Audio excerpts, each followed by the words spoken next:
Alright, these are the replacement sweeping brushes for the Roomba 400/500 series. I have the 400, but I think this actually said it was the 500, which is the same thing.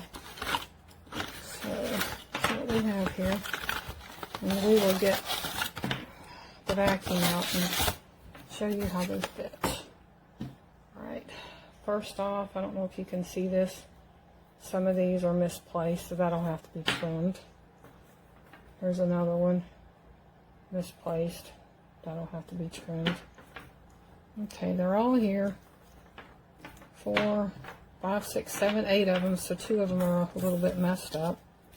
Alright, let me get the vacuum. This is the original one. Let's take this one off. And let's see if these fit. Yep, they fit perfectly. So these are a good replacement. There we go.